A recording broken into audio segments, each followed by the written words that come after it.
क्योंकि सही बात तो बिल्कुल उसमें कोई सजावट मिलावट तो होती नहीं, उसको तो बिल्कुल साफ सुथरे सहज ढंग से कहा जाता है।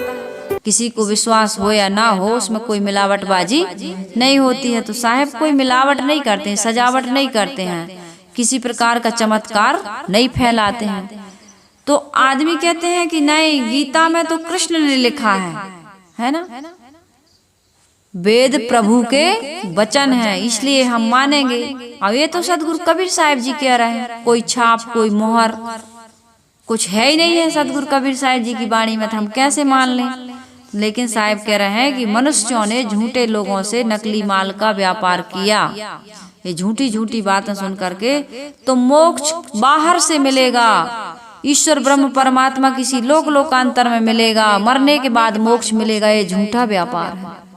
लेकिन ये झूठी बात है, तुमको सबको और सब मिल करके अपनी इस झूठे व्यापार में लग करके अपनी मूल पूंजी खो दिए। मूल पूंजी क्या है? साहब कह रहे हैं तुम्हारी अपनी मूल पूंजी को तुमने खो दिया। मूल पूंजी क्या है? अपनी शांति, अपना कल्याण, ये श्रम से मिलता है, ये किसी की वाणी पर विश्वास करने से, अंधविश्वास में भटकने से नहीं मिलता है। तुम्हारी सच्ची पूंजी क्या थी? तुम्हारी शांति, तुम्हारी प्रसन्नता, तुम्हारी निर्मलता, आत्मा की स्थिति, आत्मा का ज्ञान, ये तुमने खो दिया। खो दिया कि नहीं खो दिया? संसार में सदगुरु कबीर साहब जी कहते हैं कि ऐसे फक्कड़, मुझ जैसे फक्कड़ संत पर, फकीर पर, जिसका कोई न माता पिता का पता है, न जाति का पता है, न मैं किसी ईश्वर ब्रह्म परमात्मा की दुहाई देता हूँ, तो मेरी बातों को कौन मानेगा? ये सदगुरु कबीर साहब को उस जमाने में जिस समय पद कहा, उस समय साहब को बड़ा दुख हुआ होगा कि मैं सही, दुख इस बात का नहीं कि मेरी बात नहीं मान रहा है, दुख इस बात का हुआ होगा साहब जी को कि ये अंधविश्वास में पड़ करके उस रास्ते पर जा रहे हैं जहाँ केवल भटकना है, इनको मिलना कुछ भी नहीं, और जो मिला है अपना जो आत्मा है, अपनी जो आत्मा में स्थिति है, जो त्याग से और वैराग से और मन की निर्मलता और पवित्रता से मिलती, उसको खो रहे हैं। इस बात का दुख था साहब को।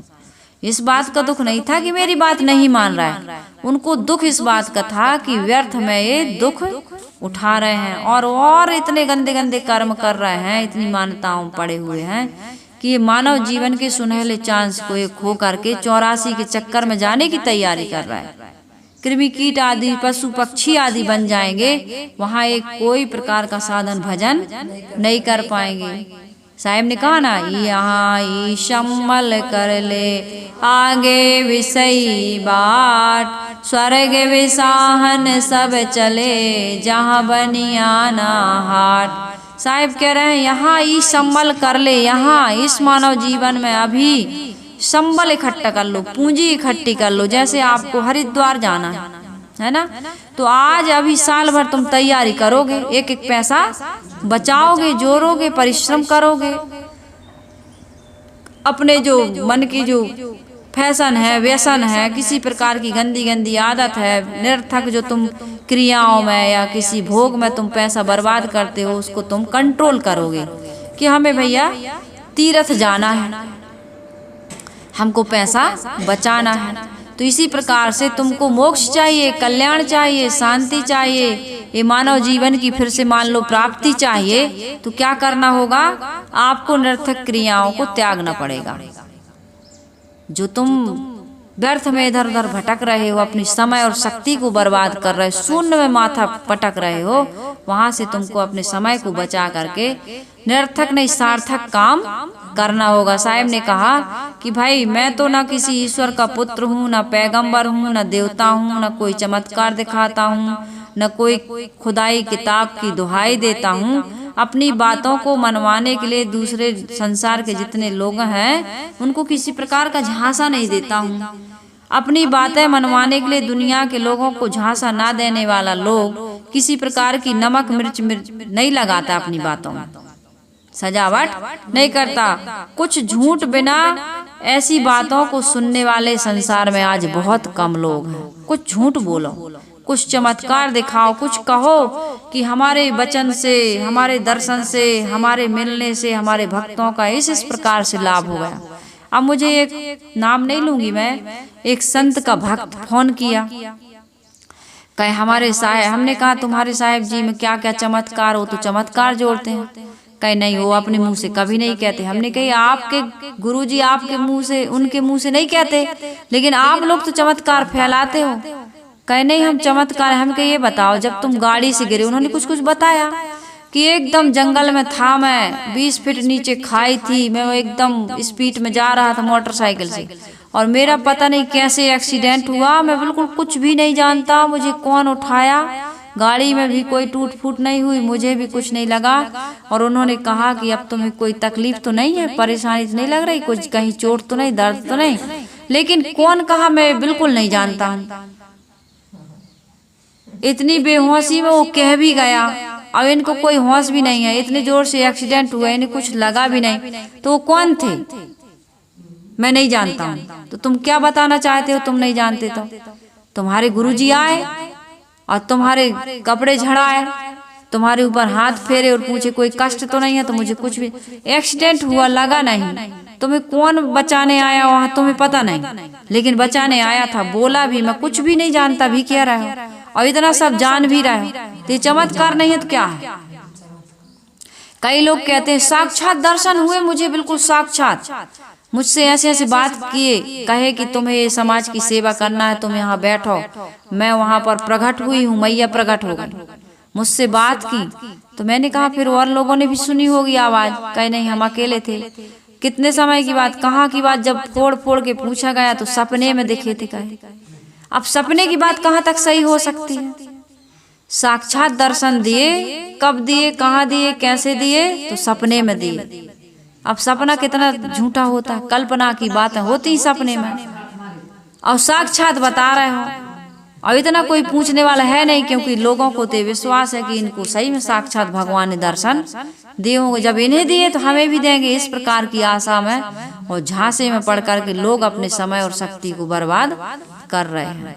तो साहेब कह रहे हैं कि इस प्रकार का झांसा मैं देता नहीं हूँ, मैं तो केवल ज्ञान की बातें, आत्म कल्याण की बातें करता हूँ, और यही समाज को देना चाहता हूँ कि यह तुम्हारी आत्मा में ही कल्याण निहित है, बाहर कल्याण नहीं है, तुम्हारी अपने आप से अलग कल्याण है ही नहीं। कहाँ जाओगे कल्याण खोजने, जहाँ भी जाओगे ये जड़ प्रकृति ही तुमको दिखाई देगी, इसके अलावा और कुछ भी दिखाई देने वाला नहीं है। या तो मनुष्य दिखेंगे, जीव जंतु दिखेंगे, या फिर पेड़ पहाड़ पानी पत्थर दिखेंगे, इसके अलावा कुछ भी दिखने वाला नहीं है। चाहे तुम कहीं भी चले जाओ, किसी भी पृथ्वी के किसी कोने में चले जाओ, आकाश पाताल एक कर दो, तुम्हें कुछ भी मिलने वाला नहीं है। अधिकतम लोग सांसारिक सफलता चाहते हैं, क्या चाहते हैं, रिद्धि सिद्धि चाहते हैं, पुत्र परिवार धन संपत्ति रोग व्याधि से मुक्ति, यही तो चाहते हैं, और यही सब दे रहे हैं। कल्याण के इच्छुक तो संसार में बहुत कम लोग हैं कि अब हमें संसार से मुक्ति चाहिए, जन्म मरण से मुक्ति चाहिए, रोग व्याधि बुढ़ापा आदि, अब हमें ये सारी चीजों से अब देह धारण करना ही नहीं है। इस प्रकार के लोग बहुत कम मिलते हैं संसार में। लोगों को तो यही हो गया है कि ये जन्मना मरना, संयोग वियोग, खाना पीना, घूमना फिरना, इसके अलावा संसार में मुक्ति कोई चीज है ही नहीं। आखिर क्या होता है, कैसे होता है, हम जब जानते नहीं है तो हमें मुक्ति चाहिए भी नहीं। जब आदमी कोई चीज को नहीं जानता है, जब तक उसके बारे में सुनेगा नहीं, जानेगा नहीं, तो वो मुक्ति में कहते हैं कि कुछ भी नहीं, सुख दुख से परे है। तो ऐसी मुक्ति हमको नहीं चाहिए, हमको तो सुख भी चाहिए और दुख भी चाहिए। तो इस प्रकार की मुक्ति लोग चाहते हैं। कहते हैं एक बार एक जगह की घटना है, बहुत सारे लोग जेल में बंद थे, तो कुछ लोगों ने विचार किया कि भाई जेल से इनको निकाला जाए। तो बड़ी मेहनत किए, बड़ा परिश्रम किए, जज साहब से मिले, कलेक्टर से मिले, सभी से मिले, और ये हुआ कि ठीक है इन कैदियों को 20 से ज्यादा साल हो गए, 25 साल हो गए इनको, अब ये सुधर भी गए, इनको अब मुक्त किया जाए। तो जेल में गए, दरवाजे फाटक सब बंद खुलवाए, और लोगों को, कैदियों को कहे कि चलो बाहर। तो 2-4 कम से ज्यादा 2-4 लोग तो निकले, बाकी लोग निकले ही नहीं। अरे भाई बाहर निकलो जेल से, तुम आजाद हो गए, मुक्त हो गए, बढ़िया आजाद दुनिया में जियो आजादी के साथ। लोगों ने कहा नहीं नहीं नहीं, हम वहाँ बाहर की दुनिया को जानते नहीं, मुक्ति होती क्या चीज़ है, आज़ादी होती क्या चीज़ है। वहाँ हम किससे बात करेंगे, कैसे मिलेंगे जुलेंगे, कितने बजे उठेंगे सोएंगे। यहाँ तो घंटी बजती है तो उठ जाते हैं, घंटी बजती तो काम में जाते, घंटी बजती तो नाश्ता मिल जाता, सब कुछ हमारा सिस्टमेटिक ढंग से हो रहा। बाहर की दुनिया हम जानते नहीं, हमें मुक्ति नहीं चाहिए। जबरदस्ती पकड़ के खींच के लाए, अरे देखो तो बाहर की दुनिया, तो डर के मारे भागे और फिर वो अंदर चलेगा जेल के। तो ऐसे ही है दुनिया। संसार के लोगों ने ये पुत्र अब आपको कह दिया जाए, बूढ़े बूढ़े व्यक्तियों को कहते हैं भैया बहुएं नहीं मानती हैं, बेटे तुम्हारी बात नहीं मानते हैं, तुमसे लड़ते हैं, तुम्हें कोसते हैं, नाती तो तुम्हारा सब कुछ लूटने वाले हैं, शरीर तुम्हारा बूढ़ा हो गया, रोग व्याधि से तुम परेशान हो, चलो तुम्हें स्वर्ग ले चलते हैं। महाराज स्वर्ग तो चलते, लेकिन अभी फलाना काम और रह गया है, थोड़ा इतना और कर ले फिर हम, और उसमें भी कहो कह दें कि भैया देखो स्वर्ग या मोक्ष तो भगवान की कृपा से होगा, हमारे चाहने से नहीं होगा, जब वही चाहेंगे तब आएंगे हम। ऐसे लोग भी होते हैं, लोगों को कहते हैं चलो सत्संग में, तो कहते हैं साहिब जी आपके आश्रम आएंगे, सत्संग में भी आएंगे, लेकिन वही चाहेंगे। अब वो कौन है जो चाहेगा? तुम चाहोगे, बाकी शराब सिगरेट बीड़ी और दुनिया भर के नाना प्रकार के व्यसन और भोग तुम चाहते हो, और मुक्ति कल्याण या सत्संग में चलो कहो तो कहते हैं वो चाहेगा तभी होगा, हमारे चाहने से। कहते हैं कि नहीं कहते? हमारे चाहने से नहीं साहब, अच्छे कामों के लिए कहते हैं वो चाहेगा तो होगा, हमारे चाहने से थोड़ी, वो चाहेगा तो अपने आप हो जाएगा। तो फिर बाल बच्चे अपने आप हो जाने चाहिए, शादी विवाह अपने आप हो जाना चाहिए, खेती बिजनेस व्यापार अपने आप हो जाना चाहिए, लड़ाई झगड़ा अपने आप होना चाहिए, बीड़ी अपने आप कूद के तुम्हारे मुंह में घुस जानी चाहिए, सिगरेट शराब की बोतल अपने आप मुंह में खुल के ढक्कन और गट गट गट गट लग जाना चाहिए ऐसी। हाँ, अपने आप अंडा मांस मुर्गी सब बन जाना चाहिए, चोरी हिंसा व्यभिचार अपने आप होना चाहिए, वो हम और आप करेंगे। और मुक्ति का काम, सत्संग का काम, धर्म का काम, दान पुण्य का काम, सेवा सहयोग का काम वो चाहेंगे तो अपने आप हो जाएगा। कितना चालाकी कर रहा है आदमी।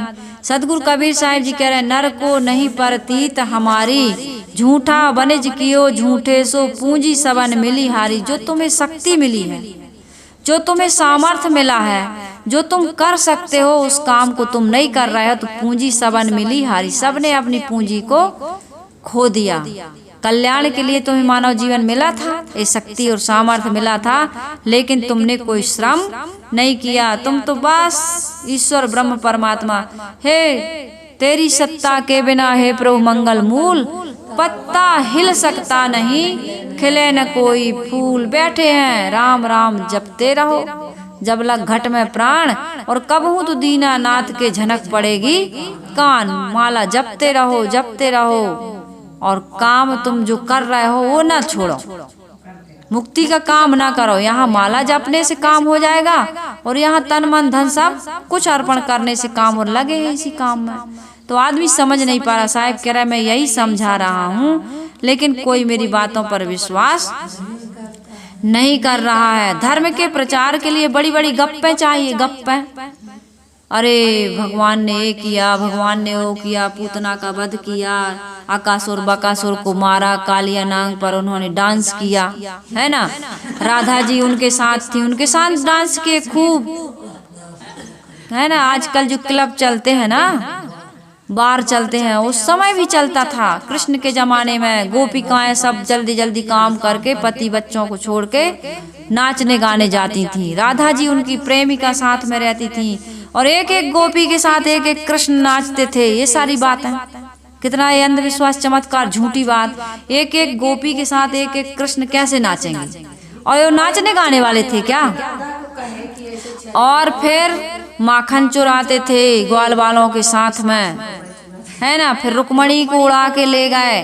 तो ये बातें अच्छी लग रही, ये गप वाली बात है, ये चमत्कार। यही कथा में डांस भी हो रहा है, दान पुण्य भी हो रहा है, नाच गान भी, ऐसे ऐसे डीजे लगे हैं वहाँ, ऐसी ऐसी कथाएं हो रही हैं, ऐसी ऐसी सजावट हो रही है, खूब ये धर्म के नाम पर जितना राजनेता नहीं लूट रहा है उतना ये धार्मिक गुरु लूट रहा है। लेकिन लोग समझ पढ़ाई लिखाई और विज्ञान कला कौशल के क्षेत्र में सब कहीं लुटाई हो रही है, लेकिन आम जनता आम पब्लिक बिल्कुल समझ। आज शिक्षा का स्तर इतना गिर गया है कि बच्चों को पढ़ने लिखने, अब आजकल टीचर खुद नकल करवा रहा है। हमने देखा यूपी में, अभी आई हूँ मैं घूम के। तो ये सारी बातें, आज देश कहाँ जा रहा, गुलामी की ओर जा रहा है कि नहीं जा रहा। आज देश के लिए भक्ति नहीं, देश के लिए प्रेम नहीं। हमारे देश के स्वतंत्रता सेनानियों ने, झांसी की रानी लक्ष्मीबाई ने, पद्मावती ने कितने जौहर किए, कितना परिश्रम किया, अपना सब कुछ तन मन धन देश को आजाद करने के लिए निछावर कर दिया। लेकिन आज देश को लूट लूट के खाने वाले देश के लोग ही लूट के खा रहे हैं कि नहीं खा रहे हैं। जब शिक्षा का स्तर गिर जाएगा, श्रम करना हम भूल जाएंगे, अपनी स्वतंत्रता अपनी आज़ादी को हम नहीं समझ पाएंगे, ये केवल भोग और विलासिता में हम पड़ जाएंगे और पाश्चात्य सभ्यता या विदेशों की हम नकल करने लगेंगे, तो हमारा देश गुलाम होगा कि नहीं होगा।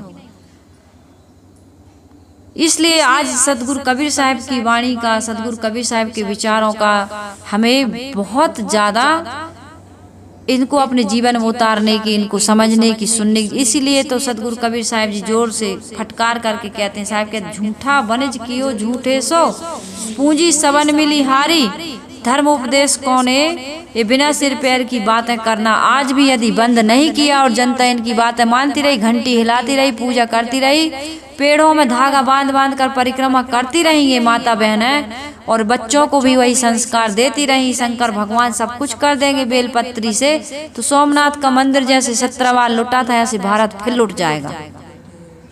आज कर्मठता नहीं है, बस पूजा पाठ, व्रत उपवास, तीर्थों में नहाना, बस यही हो रहा। इसमें धर्म गुरुओं की, ये पंडित लोग अभी भी अपना वर्चस्व स्थापित करना चाहते हैं, और राजनेता तो चाहते ही हैं अपना अपने पार्टी गुटबंदी।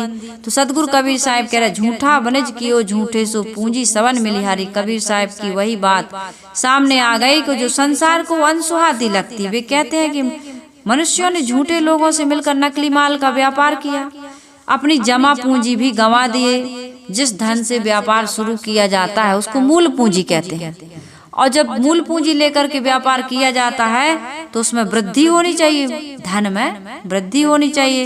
व्यापार करने से धन बढ़ना चाहिए, लेकिन व्यापार करने से धन ना बढ़ा बल्कि और दिवालिया हो गया, तो वो व्यापार तुम्हारा फायदे का नहीं घाटे का हुआ। साहब कह रहे हैं, जमा पूंजी क्या है, जो अपनी आत्मा है, अपनी आत्मा ही हमारी जमा पूंजी मूलधन है, और इस आत्मा की उपस्थिति में हमें किसी भी परमात्मा की आवश्यकता नहीं है। आत्मा ही पर्याप्त है, आत्मा ही पर्याप्त है। पहले आत्मा के अस्तित्व को तो समझो, आत्मा की गरिमा और महिमा को तो समझो। तुमने तो अपने आप को क्या कह दिया, हम तो तुच्छ हैं, किसी ईश्वर का प्रतिबिंब है, अंश है, कठपुतली है, ये कह दिया। हम तो कुछ भी नहीं कर सकते। अब जब ये बात तुम कह दोगे तो तुम फिर संसार में कुछ पाने लायक, कुछ करने लायक रह जाओगे। जब तुम दीनहीन बन गए, तुच्छ बन गए, अपने आप को दरिद्र मानने लगे, अपने आप को कठपुतली मानने लगे, भैया भगवान की कृपा से सब होगा। इसी में देश गुलाम होता है, इसी में तुम भी गुलाम होते हो। देश गुलाम, आदमी गुलाम, सब कुछ गुलाम हो जाता है। तुम कुछ कर ही नहीं सकते हो। कई काय फलानो काम है, ढिकानो काम, कोई भी चीज लेन देन व्यवहार के हम नहीं जानते कुछ भी, हमारे घर के मालिक जानते हैं। अब जब तक मालिक ना मिले, अब घर का मालिक तो है, लेकिन इस संसार का मालिक तो दिखाई नहीं दे रहा है कि वो सब कुछ कैसे करवा रहा, और वही सब कुछ करवा रहा तुम्हारा मालिक, तो ये उल्टा पुल्टा क्यों करवा रहा। संसार में सब कुछ अच्छा हो रहा, मालिक सब अच्छा करवा रहा है। घर में लड़ाई हो रही है, देश में आतंकवाद, भ्रष्टाचार, मिलावटबाजी, घूसखोरी, जहाँ देखो करप्शन है, जहाँ देखो प्रदूषण है, जहाँ देखो आदमी आतंकवादी बन रहा है। आज तो गांव-गांव में, घरों-घरों में अब सीसी कैमरा लगाने की जरूरत, गांव-गांव में सीसी कैमरा लग रहा है। पहले तो कोई दुकान रखता था, कोई बिजनेस व्यापार करता था, वो सीसी कैमरा लगाता था। कुछ दिनों में देखना गांव-गांव में, घरों-घरों में सीसी कैमरा गली-गली में लग जाएंगे। जो आदमी इतना अपने आप को नहीं समझ पा रहा है, अपनी जो आत्म नियंत्रण में नहीं रह पा रहा है, समाज और शासन और सीसी कैमरा क्या करेंगे। तो इन बातों को सदगुरु कबीर साहिब जी कह रहे हैं कि भाई अध्यात्म के मार्ग में चलने वाला व्यक्ति आत्मा का तिरस्कार करके चलता है तो वो सफल नहीं हो सकता है। आत्मा की गवाही में करो जो कुछ करना है। आत्मा से बड़ा कोई परमात्मा नहीं है। मंदिर का भगवान नहीं देख रहा है, लेकिन अंदर का भगवान देख रहा है। देख रहा है कि नहीं देख रहा? सबके अंदर देख रहा हो। सबके अंदर वो कह भी रहा है कि ये करो और ये ना करो। यदि ऐसा नहीं है तो तुम व्यभिचार करते समय, चोरी करते समय, झूठ बोलते समय भयभीत क्यों रहते? तुम्हें ये क्यों लगता है कोई देख न ले? अकेले में एकांत में जाके गलत काम क्यों करते हो? सबके सामने करो। तो अंदर वाला तुम्हें कहता है कि ये गलत बात है, ये काम ना करो। तो साहिब कह रहे हैं इन सब का कारण क्या है? हमने नकली माल का व्यापार करने वालों के साथ सौदा करना शुरू कर दिया। जो गुरुजन परोक्ष मान्यता और वाह्याचार में उलझे हुए हैं, उनके पास स्वविवेक है ही नहीं, स्वयं का विवेक नहीं है। अरे जो जड़ मूर्तियों को पूजने लगा, पेड़ पहाड़ पत्थर को पूजने लगा, उसकी बुद्धि तो जड़ हो गई। जड़ को पूजने से तुम्हारी बुद्धि भी जड़ होगी कि नहीं होगी?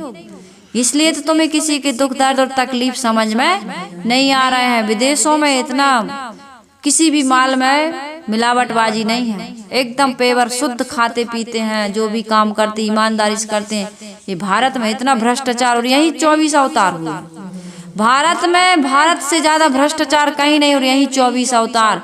और जहाँ पर भगवान अवतार लेते हैं उत्तर प्रदेश में, वहां और चले जाओ, वहां घूम के आना उत्तर प्रदेश की दुर्दशा क्या है। जहाँ भगवान जन्म लेते हैं वहां कितनी दरिद्रता है, और वहां कितने दरिद्री बस रहे हैं। वहां सफाई, शुद्धता, पवित्रता बहुत कम मिलेगी आपको। जितना अन्य अपने यहाँ इन प्रदेशों में है, वहां पर इतनी सफाई, शुद्धता और दरिद्रता है। वहां दरिद्रता, गरीबी। तो आप इन बातों को हम सबको समझने की आवश्यकता है। जहाँ जन्म लेते हैं भगवान, वहाँ गरीबी नहीं होनी चाहिए। और जहाँ गरीबी है वहाँ भ्रष्टाचार भी है। वहाँ की सड़कें देख आओ तुम, वहाँ के घर मकान देख आइए आप, कुछ भी वहाँ आपको पसंद नहीं आएगा। वहाँ समृद्धि नहीं है, वहाँ सुख शांति नहीं है। और हम लोग यहाँ से मंदिर देखने जाते हैं, अयोध्या का मंदिर। अयोध्या में रहने वाला कोई मंदिर देखने नहीं जाता। 100 में कोई 1, 2, 3% लोग जाते होंगे। वहाँ लोग मंदिर देखने भी नहीं जाते। मंदिर के नाम पर कितना खून खराबा हुआ है, कितना ज्यादा वहाँ आतंकवाद हुआ है, कितनी हत्याएं हुई है, कितनी हिंसा हुई, लोग वहाँ देखने नहीं जाते। तो ये सारी चीजें आप घर में घुसे घुसे जान नहीं पाते हैं। महिलाएं तो पढ़ना लिखना या बाहर का कुछ ज्ञान प्राप्त करना चाहती ही नहीं है। या तो मोबाइल देखेंगी, या टीवी देखेंगी, या राग द्वेष की चर्चा करेंगी, या थोड़ा समय मिलेगा तो शौक श्रृंगार करेंगी, या फिर किसी देवी देवता की पूजा कर लेंगी। बस इतना ही उनका पूरा जीवन इतने में ही समाप्त हो जाता है। इसलिए हमारे इस देश में आज भी पाखंड फैला हुआ है। कोई बाबा आ गए, बस उन्हीं के चक्कर में बांधने लगी पेड़ में धागा, रहने लगी व्रत उपवास, और घर में करने लगी झगड़ा। तुम्हारे एक दिन के करवा चौथ रहने से तुम्हारे पति की लंबी उम्र नहीं होगी जो तुम करवा चौथ रहती है। अरे रोज प्रेम से रहो, पति की पूजा रोज करो। एक दिन पूज लेती हो, किससे? वो भी तुम चलनी में मुंह देखती हो, छेद वाली चलनी में, उसकी आड़ में मुंह देखने की क्या जरूरत है? ऐसे ही देखो साक्षात। अब एक दिन तो तुम पूजा करती हो, बढ़िया फूल बेलपत्री से उसके नाम पर उपास ही रहती हो, और बाकी दिन कैसी पूजा करती हो, कितना सम्मान करती हो। तो इस प्रकार से वो एक दिन इसलिए है कि तुम रोज ऐसी पूजा करो, रोज उसके नाम से व्रत करो। व्रत करो मतलब पति को खिलाओ तब खाओ, पति की तुम जरूरतों की पूर्ति करो। जो अब पति चले गए भूखे प्यासे ऑफिस दफ्तर खेत, अब वहाँ भूखे हैं, तुमको जब तुम्हारा भोजन बन जाएगा पूजा पाठ करके तब वो खाएंगे। तो इस प्रकार की पूजा पाठ से तुम्हारा कोई कल्याण होने वाला नहीं है। पूजा पाठ करती हो तो घर के प्रत्येक व्यक्ति के साथ प्रेम का व्यवहार करो, आदर और सम्मान के साथ उनके साथ जीना सीखो और उनको जीने दो, ये है असली पूजा। सदगुरु कबीर साहब जी 1 घंटा या आधे घंटा 1 साल में एक दिन की पूजा को पूजा नहीं कहते साहब, कहते हैं जो कुछ करो सो पूजा। तो सदगुरु कबीर साहब की पूजा बड़ी कि हम और आपकी पूजा बड़ी? सदगुरु कबीर साहब जी तो कह रहे हैं जो कुछ करूं सो पूजा। मैं जो कुछ भी करता हूँ पूजा समझ के करता हूँ, चाहे मैं झाड़ू लगाऊं तो मेरी पूजा है, मैं भोजन बनाऊं, भोजन कराऊं, किसी से किसी प्रकार का व्यवहार करूं, वो पूजा ही है। मैं कभी भी किसी भी कार्य को करता हूँ तो वो पूजा ही समझ करके करता हूँ। तो इतना पवित्र भाव हमारा और आपका हो जाए। सदगुरु कबीर साहब जी यही तो कह रहे हैं कि जो कुछ करो सो पूजा। आप 1 घंटा की पूजा करते हो या 10 मिनट की पूजा करते हो, भगवान को बंद करके आ जाते हो, दरवाजा बंद, ताला लग गया, भगवान को उड़ा दिए, सो रहे हैं भगवान। हाँ, तो ऐसे भगवान तुम्हारे जब वो सो गए तुम्हें क्या देखेंगे? तुम्हारे अंदर बैठा हुआ है, सो जाते हो ना तुम, तब भी वो जागता है। तुम कहते हो आज ऐसी गहरी नींद सोया कि मुझे कुछ भी पता नहीं, लेकिन वो कुछ भी पता नहीं को जानने वाले तुम हो। तुम्हारे अंदर वो बैठा परमात्मा ये बता रहा है कि आज तुम ऐसे सोए हो कि तुम्हें कुछ भी पता नहीं है। उस आत्मा रूपी परमात्मा को जानो। साहिब कह रहे हैं सठ दर्शन मिली पंथ चलाए त्रिदेवाधिकारी, योगी जंगम आदि 60 दर्शनियों ने अपने अपने संप्रदाय चलाए। संसार में बहुत संप्रदाय हैं और सभी संप्रदायों से समाज को कुछ न कुछ सत्प्रेरणा मिलती है। साहिब इसका खंडन नहीं करते। साहिब कहते सबका आदर करो लेकिन सारग्राही बनो, अंधविश्वासी मत बनो। सारा सार सब कहीं है तो सब कहीं से सद्प्रेरणा लो, यह सब मान्य है। परंतु अंतिम लक्ष्य को देखने से पता चलता है कि सभी संप्रदाय वहीं तक पहुंचते हैं जहां तक तीनों देवों की शासन है। रजोगुण, तमोगुण, सतोगुण, इससे ऊपर नहीं उठ पाते हैं। 3 देवता नहीं है, ये 3 देवता मतलब हमारे गुण हैं। गुण हम रजोगुण, तमोगुण और सतोगुण के तीनों गुणों को लेकर के जीवन यात्रा पूरी कर रहे हैं। तमोगुण है अंधकार और सतोगुण है प्रकाश और रजोगुण है क्रिया। तो हमारे जीवन में हम क्रिया भी करते हैं, जब क्रिया करते हैं तो रजोगुण आ जाता है। रजोगुण यानी ब्रह्मा और तमोगुण यानी शंकर, प्रलय का देवता, यानी हम सो गए कुछ भी पता नहीं। और सतोगुण क्या है? विष्णु यानी पुष्टि का। तो सतोगुण में यह है ज्ञान, प्रसन्नता, हमारे मन में जो प्रसन्नता है, जो ज्ञान है वो सतोगुण। तो तीनों देवता हमारे अंदर समाये है ना, ब्रह्मा भी समाये है, विष्णु भी समाये है और महादेव भी समाये हुए हैं। तीनों गुण समय समय से इन तीनों देवताओं का ये प्रतीक माने जाते हैं। असली मतलब है त्रिगुण। तो त्रिगुण के अंतर्गत ही हम संसार की जो भी क्रिया या जीवन निर्वाह कर रहे हैं, इसलिए ये मायक है। इससे हमको ऊपर उठना है। इससे ऊपर कैसे उठेंगे? स्वर्ग की कल्पना है, वह भी त्रिगुण के भीतर आती। किसी देवी देवता, हाथ पैर वाले भगवान या मन में अवधारणा बना रखे हैं, बाहर ईश्वर ब्रह्म परमात्मा से मिलने की इच्छा है हमारे मन में, तो ये भी त्रिगुण के भीतर इच्छा ही, इच्छा मात्र ही क्या है? रजोगुण।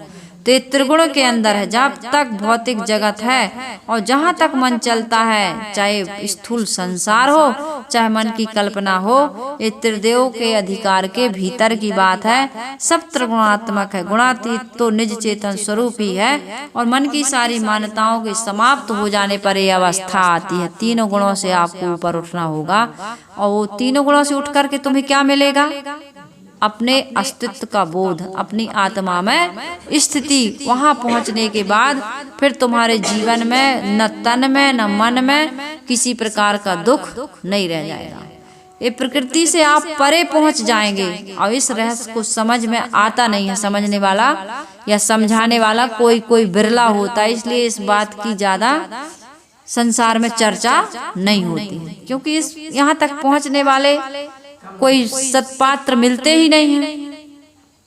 गुरु मिल भी जाए, इसलिए तो साहिब कह रहे हैं कि नर को नहीं प्रतीत हमारी। मेरी बातें इतनी गहराई से सुनने वाला या समझने वाला इस संसार में बहुत कम आदमी है। राजा देश बड़ों पर पंची, रैयत रहत उजारी। सदगुरु कबीर साहिब जी कह रहे हैं किसी देश का राजा ऐसा हो जो धोखेबाज हो और प्रजा से छल कपट पूर्वक धन छीन लेता हो और उन्हें ले जाकर जंगल में जन शून्य रेगिस्तान में जाकर के बसा देता हो तो प्रजा का कल्याण होगा। रेगिस्तान में जनशून्य में तुम्हें क्या मिलेगा? जीवन निर्वाह की कोई सामग्री भी नहीं मिलेगी। भूख लगेगी तो भोजन कहाँ से पाओगे, और प्यास लगेगी तो पानी कहाँ से पाओगे? रोग व्याधि लग जाएगी तो औषधि कहाँ से पाओगे? तो साहिब कह रहे हैं संसार के अनेक संप्रदाय वाले लोग भी यही कर रहे हैं लोगों के साथ, उनकी यही दशा हो रही है। उनके संप्रदाय में बड़े बड़े छल प्रपंच हैं। धर्म के नाम पर असत्य बोलने में भी डरते नहीं हैं। विश्व के शाश्वत नियमों, कारण कार्य व्यवस्था, वस्तु परक आत्म परक बुद्धि से उन्हें कोई मतलब नहीं, दूर दूर तक कोई संबंध नहीं।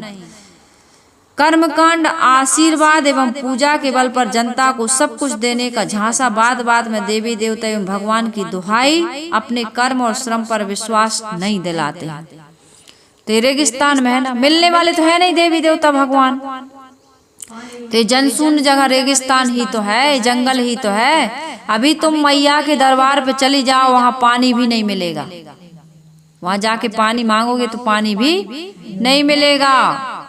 अभी रामलला के दर्शन करने जाना, वहां तो जगह जगह नल लगे हैं, बैठने की व्यवस्था है, भोजन बहुत सुंदर ढंग से मंदिर बनाया गया है वहां। लेकिन यहाँ पर ये देवी देवता जो कल्पना की बात तुम बता रहे हो, यहाँ भगवान मिलने वाले नहीं है ना भगवान। तुम किसको सुनाओगे दुख अपना? भोग और मोक्ष देने वाला वहां कोई देवता बैठा नहीं है। भोग मोक्ष तो तुम्हारे कर्मों से मिलेगा, श्रम से तुम्हें भोग मिलेगा। बाहर की मंजिल चलने से मिलती है और भीतर की मंजिल रुकने से मिलती है। जितना चलना जरूरी है शरीर से, उतना मन से रुकना भी जरूरी है। मन से नहीं चलना है, आप मन को चंचल नहीं बनाना है। शरीर से श्रम करना है देह निर्वाह के लिए, लेकिन मन से जो वासना बना रहे हो उसको आपको त्यागना है, क्योंकि आत्म शांति चाहिए। मन में तुम्हें शांति चाहिए, सुकून चाहिए।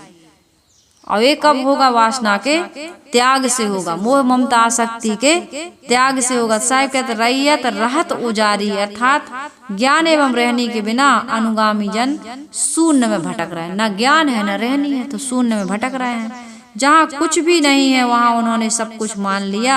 निज स्वरूप विवेक को छोड़कर अपने लक्ष्य को बाहर खोजना मानो उजाड़ में बसना हो गया। अपने में आप बस जाते, खुद को समझ जाते, अपने में ठहर जाते, शांत हो जाते, तो शांति मिल जाती, मोक्ष मिल जाता, कल्याण मिल जाता, आवागमन से मुक्ति मिल जाती। लेकिन तुम तो उजाड़ में जा रहे हो, जहाँ पर कोई भगवान जहाँ नहीं तहाँ सब कुछ जानी, और जहाँ है तहाँ ले पहचानी। जहाँ कुछ भी नहीं हुआ तुम कहते हो सब कुछ है। वो ईश्वर है, ब्रह्म परमात्मा वही कर रहा है, लेकिन जो सब कुछ करवा रहा है, अंदर से प्रेरणा दे रहा है, उसको तुम जानते नहीं हो। साहिब कह रहे जहाँ है वो बैठा है, तभी तक ईश्वर ब्रह्म परमात्मा है। यदि ये निकल जाए तो फिर कोई ईश्वर ब्रह्म परमात्मा को जानने और मानने वाला रह जाएगा? शरीर तो पड़ा रहता है, लेकिन तुम किसी मंदिर में जाके पूजा करते हो या माला जपते हो या नाम लेते हो किसी का? ये पलक भी उठा करके तुम देख नहीं सकते। जिसकी सत्ता से सारा ज्ञान विज्ञान का हमको आभास होता है, अनुभव होता है, उस सत्ता को हम जीवन भर उसका तिरस्कार करते रहते हैं। तो सदगुरु कबीर साहिब जी कह रहे हैं फिर तुम्हारी क्या दशा होती है? इतते उतते इत रहु सम यम की साण सवारी। जीव अपने स्वरूप को ना पहचान कर इधर से उधर, इस खानी से उस खानी, उस खानी से उस खानी, इस विषय में सुख तो फिर उस विषय में सुख, इस प्राणी में सुख तो इस पदार्थ में सुख, ऐसे भटकते भटकते अपना जीवन बर्बाद कर देता है। तो साहिब कह रहे क्यों भटकते हो? क्योंकि यम की साण सवारी। तुम्हें पहले जमाने में लोग दूर दूर तक जब यात्रा करते थे तो ऊंट को साड़िया कहा जाता है और ऊंटनी को साड़नी कहते हैं। यहाँ साड़िया को ही सदगुरु ने साड़ कहा, बैल रूपी साड़ नहीं। हो सकता है बैल रूपी साड़ भी रहा हो, लेकिन गुरुदेव जी ने ऐसा बताया है इसमें। यम साड़िया को कहते हैं ऊंट को। तो ये ऊंट क्या है? यम। ऊंट पर बैठा हुआ व्यक्ति कभी भी स्थिर नहीं हो सकता है। ऊंट की सवारी देखना है आप मोबाइल में निकाल के, बैठने वाला हिलता ही रहता है। तो आदमी ने यम की सवारी कर ली है, ऊंट रूपी यम की। और जो यम रूपी वासना में पड़ा होगा वो कभी भी शांति, स्थिरता, प्रसन्नता नहीं पा सकता। सदगुरु कबीर साहिब जी कैसे सटीक उदाहरण देते हैं, ये विचार करते ही बनता है। साहिब कह रहे यम की साण सवारी। कोई अपनी आत्मा में अनुरक्त हो तो उसे भटकने की क्या आवश्यकता? घट में है ज्ञान गंगा जिसमें न मारा गोता। विषयों के गंदे जल से इस तन को धो रहा है। जाना नहीं इस घर में क्या अंधेर हो रहा है। 84 लाख मंजिल तय करके मुश्किलों से जिस घर को तूने ढूंढा उस घर को खो रहा। अफसोस मूढ़ मन तू मुद्दत से सो रहा, अनादिकाल से सो रहा है। 84 लाख योनियों भटकते भटकते भटकते आज कर्म भूमि काम आए तो यहाँ भटकाने वाले गुरु मिल गए। सबसे ज्यादा गलती तो ये भटकाने वाले गुरुओं की है। आदमी गुरु का चयन आजकल मोबाइल में दीक्षा ले लेते हैं और फिर 4 दिन के बाद कहते हैं साहब गलती हो गई, अब हम गुरु बदल सकते हैं क्या।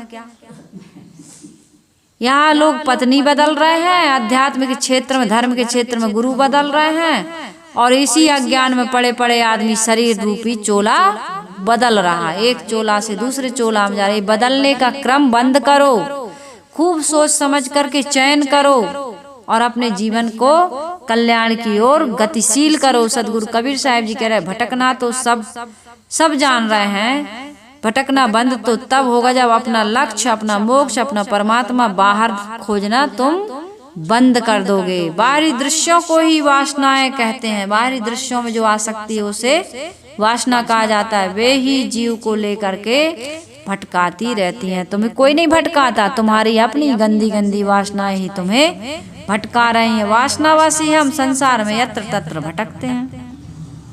चाहे नहीं जई पास में होवे कवन काज, चाहे गई चिंता मिटी मनुआ बेपरवाह है। जिनको कुछ नहीं चाहिए सो साहनपति साह है।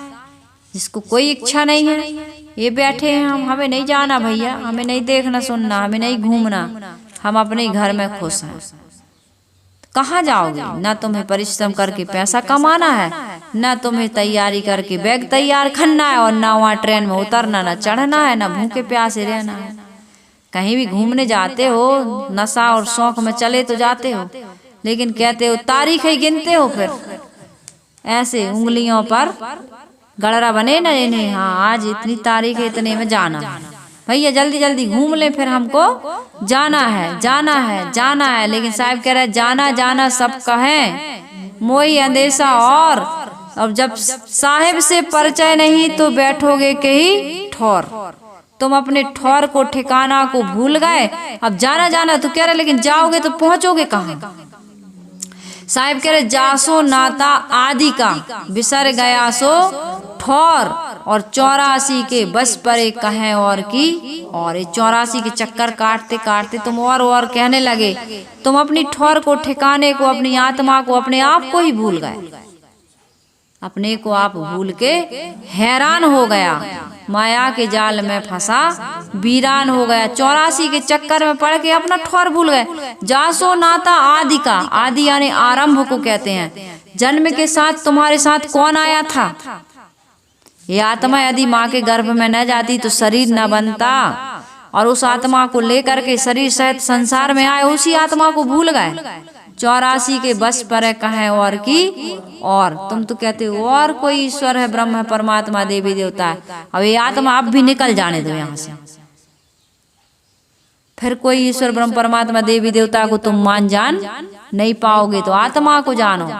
जाको ध्यान धरे विधि हरिहर मुनिजन सहस 88, सो तेरे घट माही बिराजे परम पुरुष अविनाशी। पानी में मीन प्यासी मोहि सुन सुनावे हासी। साहिब ने कितना बढ़िया कहा।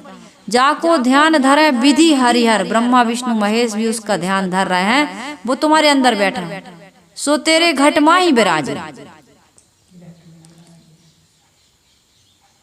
परम पुरुष अविनाशी। वो परम पुरुष अविनाशी तत्व तुम हो, लेकिन तुम्हें उसका बोध नहीं है। साहिब कहते मैं के समझाऊं सब जग अंधा, अरे एक दो हुए उन्हें समझाऊं सभी भुलाने पेट के धंधा।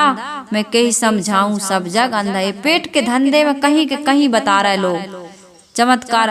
हम कहें कि भाई तुम्हें भटकने की जरूरत नहीं है, कर्म सुधार लो, ये सबसे बड़ी पूजा है और तुम्हारी आत्मा ही परमात्मा है।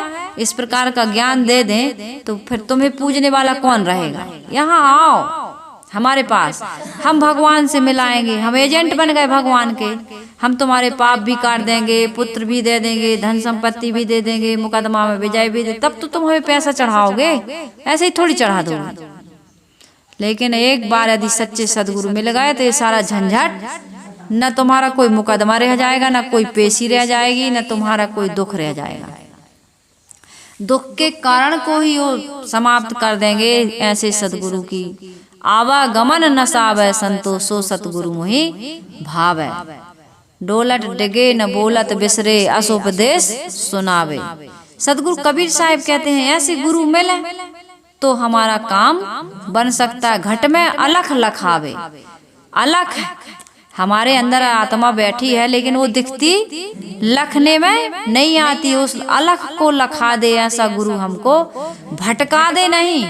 घट में अलख, बाहर अलख नहीं, बाहर वाला अलख को नहीं लखाना है, घट में अलख लखावे। संतोषो सतगुरु मोहि भावे। सदगुरु कबीर साहब जी कहते हैं ऐसा सदगुरु मुझे अच्छा लगता है जो घट में अलख है लेकिन दिखता घट में है, सूझे नहीं लानत ऐसी जिंद, तुलसी या संसार को भयो मोतिया बिंद। तुलसीदास जी भी कह रहे घट में है, यही है घट में अपने हृदय में, लेकिन सूझता नहीं है। ऐसी जिंदगी को धिक्कार है क्योंकि तुम्हें मोतिया बिंद हो गया। तो मोतिया बिंद घटे कैसे, कटे कैसे, ऑपरेशन कौन करेगा? सतगुरु साचे वैद हैं, अंजन है सत्संग और ज्ञान सलाई जब लगे